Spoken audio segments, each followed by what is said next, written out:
रतन टाटा, जो भारत के रतन के रूप में जाने जाते थे, जमशेद टाटा परिवार के सदस्य के रूप में उन्होंने 50 से अधिक वर्षों तक उद्योग जगत में पूरी दुनिया के अंदर टाटा समूह को, टाटा परिवार को बढ़ाया और जिसे पूरी दुनिया याद करती है। कल 9 अक्टूबर 2024 को मुंबई के एक अस्पताल में उनका निधन हो गया। उनके योगदान को भारतवासी और दुनिया के लोग कभी नहीं भुला पाएंगे। उन्होंने उद्योग जगत में अपना जो मुकाम बनाया, वह मुकाम बहुत कम लोग हासिल कर पाते हैं। अंग्रेजी हुकूमत के दौरान रतन टाटा जी का जन्म 28 दिसंबर 1937 को मुंबई के एक पारसी परिवार में हुआ था।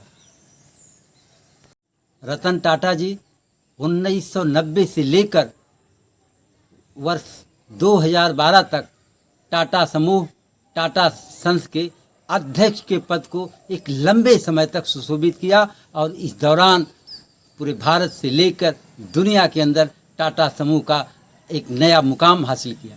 रतन टाटा अपनी विनम्रता, उदारता और देश के लिए जो काम करने का उनका तरीका था, उसके चलते आज टाटा ग्रुप की भारत से लेकर दुनिया के अंदर सैकड़ों कंपनियां हैं जो काम कर रही हैं। आज टाटा ग्रुप का कारोबार 300 अरब डॉलर का है।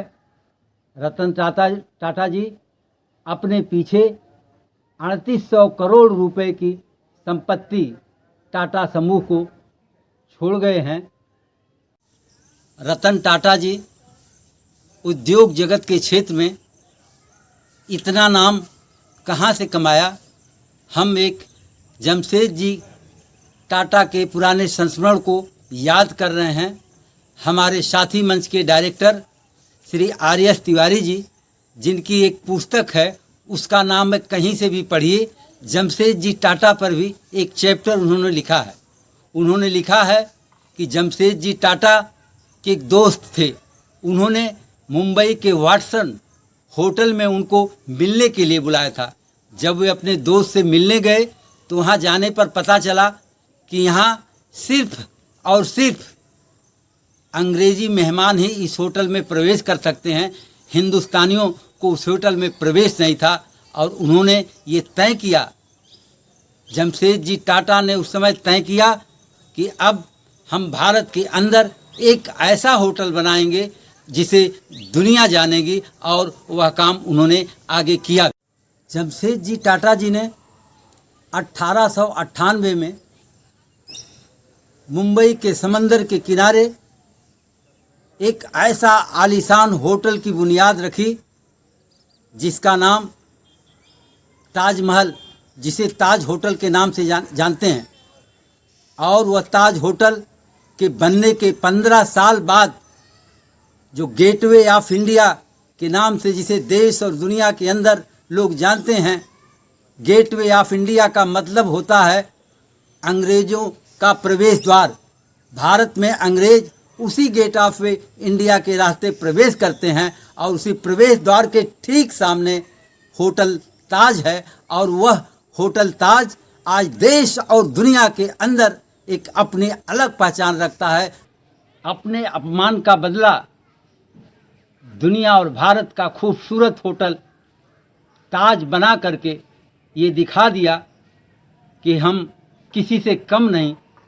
जमशेद टाटा परिवार के दत्तक पुत्र कहे जाने वाले रतन टाटा को जब अपनी विरासत में कारोबार की बागडोर मिली, तब से उन्होंने जमशेद टाटा को याद करते हुए, उनके संस्मरणों को याद करते हुए, उन्होंने भी प्रण किया कि मैं भारतवासी हूँ और भारत के लिए और भारत का नाम दुनिया में रोशन करने के लिए वे सारे काम करूँगा। भारत में टाटा ने ही अपने ट्रस्ट के माध्यम से कैंसर का पहला अस्पताल बनाया। इसके अलावा IIT बम्बई में Tata centre for technology and design institute of technology की शुरुआत की। भारत के लोगों को रोजगार और नागरिकों के सामाजिक जीवन में सुधार के लिए बड़ा योगदान है।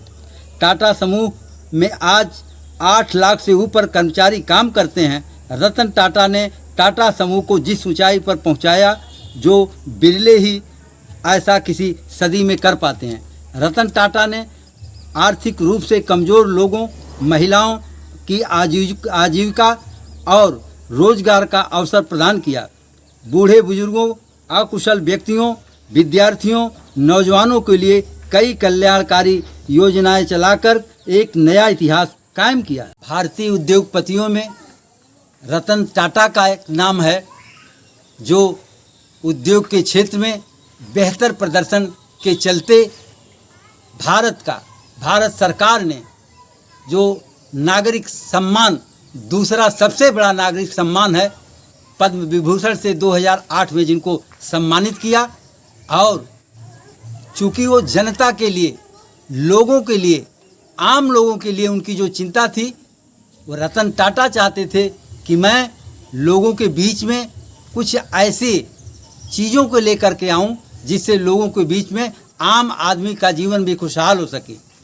एक नैनो कार जो उन्होंने बनाई कि 1 लाख में हम नैनो कार बनाएंगे, जिसको लखटकिया कार कहा गया। उन्होंने भारतीय जनता को 1 लाख रुपए में कार की यात्रा करा के ये दिखा दिया कि दुनिया में कोई काम ऐसा असंभव नहीं है जो सोचा जाए, जिसको कम से कम बजट में भी किया जा सकता है। उस काम को कर दिखाया रतन टाटा जी ने। टाटा समूह, टाटा सन्स ने जो काम भारत के लोगों के लिए, भारत की जनता के लिए, उनकी सुख और सुविधा के लिए किया है, वे दूसरे उद्योगपति, बहुत सारे उद्योगपति हैं। और जो कंपनी दुनिया के 6 महाद्वीपों में जिसकी कंपनियां चल रही हों, वो भारत के धनियों में 400 से नीचे पायदान पे खड़ा हो, उसका नाम टाटा कंपनीज है। ऐसा क्यों? वो टाटा ही है। रतन टाटा जैसे उद्योगपतियों की सोच के चलते उन्होंने भारत के नागरिकों के लिए, चाहे वो हॉस्पिटल का सवाल हो, चाहे वो एजुकेशन का सवाल हो, हर सामाजिक क्षेत्र में उन्होंने अपने ट्रस्ट के माध्यम से खुले रूप से अपनी कमाई का अधिक से अधिक हिस्सा दान किया। अगर वो दान रतन टाटा जैसे लोग या टाटा कंपनीज के लोग नहीं करते तो आज वो भारत में सुपर होते, उनका नाम अग्रणी होता। उन लोगों के लिए ये संदेश है कि रतन टाटा या टाटा कंपनीज आज पीछे है, तो उसका कारण है कि अपने कमाई के हिस्से को पूरा का पूरा अधिक से अधिक उन्होंने दान किया है भारत के नागरिकों के लिए। और अंत में हम ये कहना चाहेंगे साथी के माध्यम से, उनको विशेष रूप से याद करते हुए कि रतन टाटा जैसे लोग दुनिया के अंदर सदियों में एकाध ऐसे लोग पैदा होते हैं जो रतन टाटा बनते हैं। हम आज उनको याद करते हुए, उनके आर्थिक सामाजिक कार्यों को याद करते हुए अपने साथी के माध्यम से उन्हें विशेष भावुक आदरांजलि के साथ उनका नमन करते हैं। और ये दुनिया जब तक रहेगी सदियों तक रतन टाटा जी को याद किया जाता रहेगा। धन्यवाद।